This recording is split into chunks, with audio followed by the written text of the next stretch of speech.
नमस्कार मंडळी, मी पिंशू किचनमध्ये अगदी मनापासून तुमचं स्वागत करत आहे। आज आपण तिळगुळाची वडी बघणार आहोत। बघा किती छान आपली वडी सुटसुटीत निघालेली आहे। त्यासाठी मी साहित्य घेतलेले आहे। गूळ घेतले, त्याच वाटीने मी 1 वाटी तीळ घेतलेला आहे आणि 1 वाटी डेसिकेट कोकोनट घेतलेला आहे, अर्धी वाटी शेंगदाणे घेतलेले आहे आणि 1.5 वाटी गूळ घ्यायचा आहे। गॅस ऑन केला, कढई छान तापलेली आहे, तर त्याच्यात आपण तीळ टाकून देत आहे।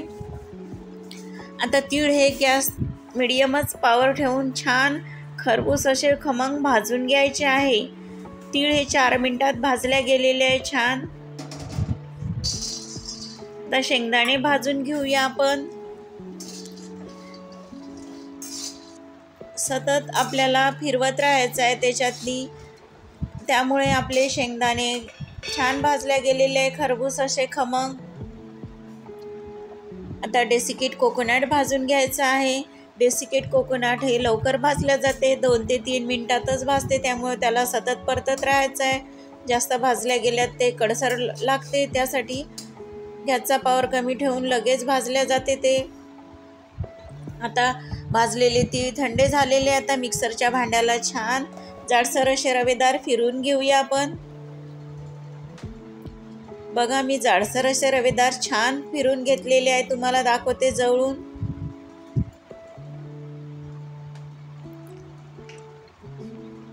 आता राहिलेले तीळ सुद्धा आपण असेच फिरून घेऊया। आता आपण डेसिकेट कोकोनट फिरून घेणार आहोत।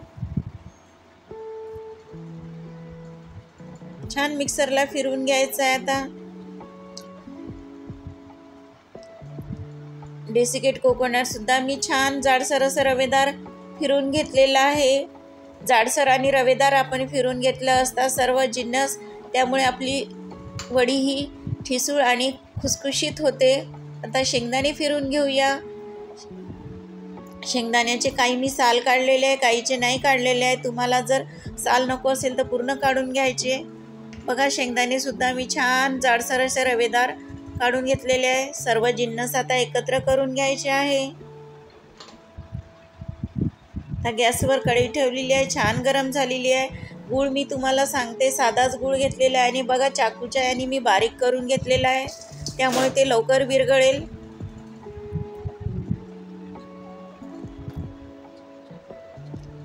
आता या छोट्या चमच्याने मी पाणी टाकत आहे। 2 चमचे मी पाणी घेतलेलं आहे। आपला गूळ छान वितळत आहे, अजून पुन्हा अर्धी वाटी मी गूळ टाकत आहे। एकूण 1.5 वाटी या वाटीने मी गूळ घेतलेला आहे।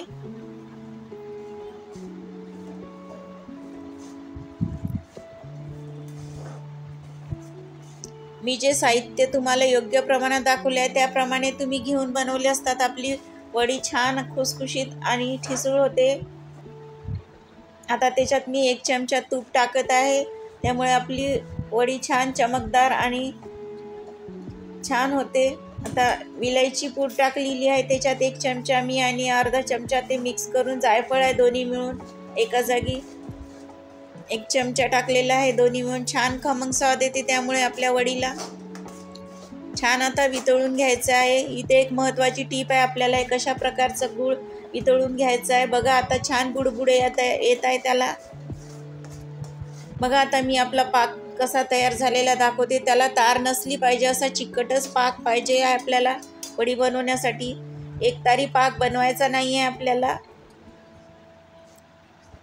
छान फेस आला आणि असं उलटण्याच्या साहाय्याने असं पकडून पाहायचं, कसं पडलेलं मी दाखवलं तशाप्रमाणे चिकट झाला कीच त्यात आपल्याला शेंगदाण्याचा सर्व कूट, तीळ, डेसिकेट कोकोनट आणि शेंगदाण्याचा सर्व कूट सोडून घेतलेला आहे। आणि ही प्रोसिजर खूप फास्ट करायची आहे, त्याच्या पहिलेच मी ताटाला तूप लावून घेतलं होतं।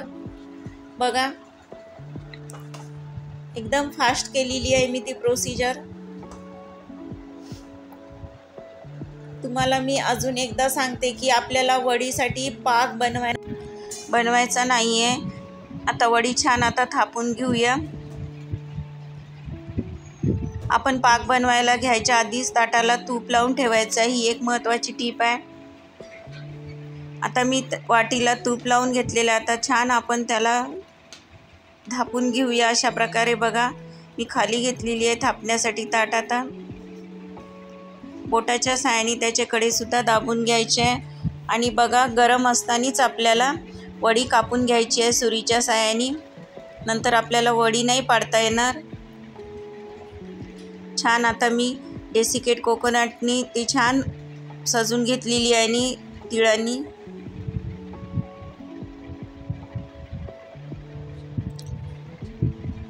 बघा किती छान वडी निघत आहे अलगद आपली. वडी काढायला आपल्याला एखाद्या तासाने वडी काढायची आहे. थंडी झाल्यावर अलगद वडी निघते. तुमच्याकडे वेळ नसेल तर तुम्ही 30 ते 40 मिनटानंतरही काढू शकता. मी 1 तासाने वडी काढायला घेतलेली आहे. बघा छान निघत आहे. एकदम खुसखुशीत, खमंग आणि ठिसूळ आपली तिळगुळाची वडी तयार झालेली आहे. तुम्हाला ही रेसिपी अलगद उलटण्याच्या साहाय्याने वडी निघत आहे, तुम्ही बघू शकता. मी सांगितलं त्याप्रमाणे तुम्ही साहित्य घेऊन वडी बनवली असतात. खूप छान होते.